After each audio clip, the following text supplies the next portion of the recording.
malaman ang opinion din ng ating mga isaw-sawera at isaw-sawera. Hans Motel, ano ang kanilang masasabi? Yes, Chang Ami, meron po tayong isang isaw-sawera dito na may gusto sabihin kay Miss Baby. Ano po yan? Para kay Aling Baby, para sa akin, wala namang masama kung binobosohan ka, di ba? Kaya nga tayo mga babae, nag-aayos tayo, nag-makeup, nagpapasexy at nagpapaganda para tingnan tayo ng mga lalaki, di ba? Tama! Tsaka isa pa, yung banyo ko, 10 ang butas and I like it.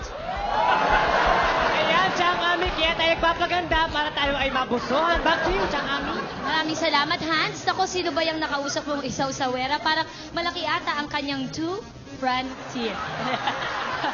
Ngayon naman po ay tatawagin po natin ang ating mga witness na susuporta po sa mga salaysay ng ating mga bisita. Ang ating pong kakampi ni Miss Nabusohan, ang kanya pong kapitbahay na matagal na rin po niyang kaibigan, ang pinaka-playboy sa kanilang kalye na puro panganay ang anak. Palakpakan po natin si Jojong Matulis.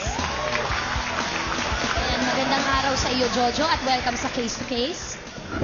Jojo, meron ka daw sasabihin, totoo daw, at iyong pinaniniwalaan na talaga namang nang boso itong si June Lagbo dito kay Miss Baby. Tama ba ito? Oo. Matagal ko nakilala yung na yan eh.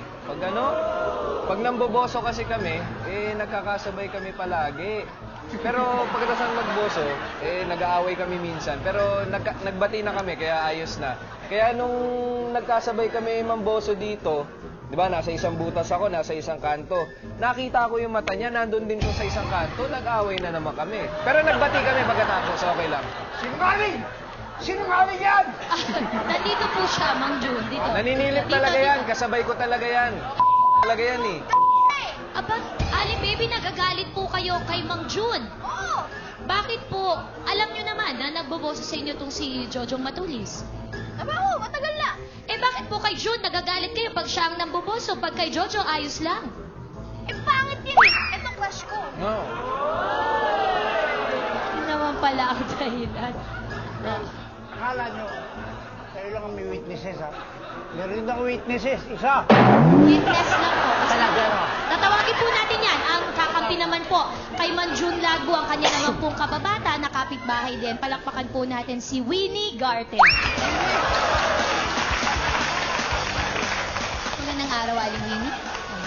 At ay, welcome po sa Case to Case. Buti nakarating ka. Hindi po, si Father Capian. Ayan, Miss Winnie, magandang araw po sa inyo. Magandang araw din po. Nandito po ako. At hello po. Ayan, ito po ako. Kayo po ay nandito upang suportahan po ang mga sinasabi ni June Lagbo. Opo. Kayo po ba ay naniniwala sa kanya? May nakita po ba kayo? Wala po. Wala. Bakit po? Bulok po.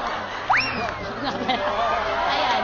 Yun na po ang masasabi niya. Bulag po siya at wala siyang makita. Ibig sabihin, walang katotohanan ang pinakaratang ni Aling Baby. Okay. Dahil po napakinggan natin ang masasabi ng ating mga witnesses at ang mga salay-sayin ng ating mga bisita, tanungin naman natin ang mga isaw-sawero at isaw-sawera. Ano ang inyong masasabi? Sa pula ba o sa puti?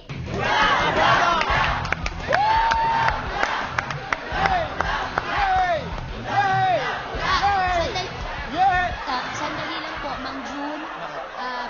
Puti po kayo. Puti ba ako? Oo, huwag po kayo Talo kami, ha? Talo po. Pula po ang sinisigaw.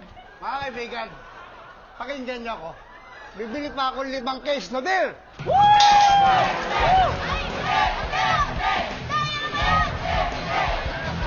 Ayan. Nakita po natin na ang talaga naman pong gusto ng mga tao matapos ang 5 case ng beer ay puti. So ang tama po sa isyong ito ay walang iba kundi si Mang June Lagbo. Okay, bago po pagbatiin natin at ayusin po natin ang isyong ito, pakinggan naman po natin ang masasabi ng ating mga tagay-payo. Tagay-payo? Yan! Ito lang si Ate.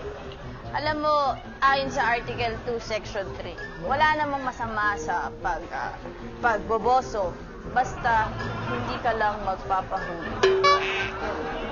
Mama! Objection, Your Honor. As I was saying, kailangan huwag kang magreklamo kung bobosohan ka kung wala namang makikita sa'yo ng maganda, huwag kang magrereklamo, ha? Kasi, pag nagreklamo ka, nakakaya sa mga manonood sa telebisyon. Andali lang, ha?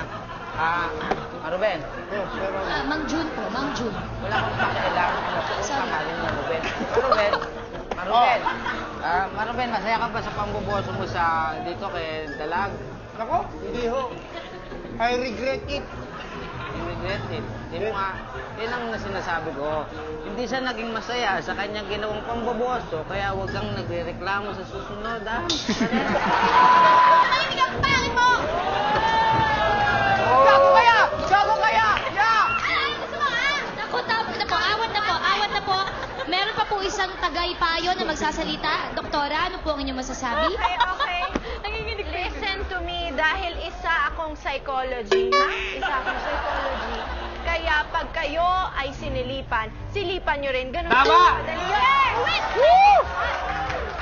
Mukhang nag-a-agree si Jojong Matulis. Mamaya, silipan din yan. Okay, psychology! Tama! Maraming salamat po sa ating mga tagay-payo na hindi ko alam kung nakatulong ba o nakasira pa. So mga kaibigan, ito na po ang panahon para magkaayos po ang ating dalawang may issue. magbati na At lahat. nalaman po natin ang boto ng mga isaw-sawero at isaw-sawera.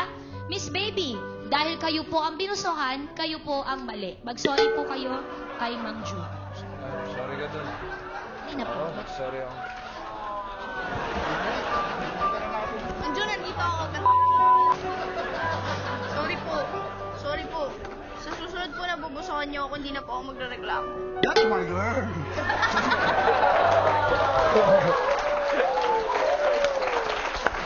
Ayan. Maraming salamat po sa ating mga bisita kay Jojong Matulis, kay Winnie Garte, kay Mang Jun Labo, at kay Aling Baby. Ayan, ito po ang ating programang Case to Case. Tandaan po natin ang kasabihan para sa araw na ito at sa issue na ito. Kapag may lubak, iwas. Kapag may butas, pasak. Kaya kung may problema ka, pag-usapan natin yan!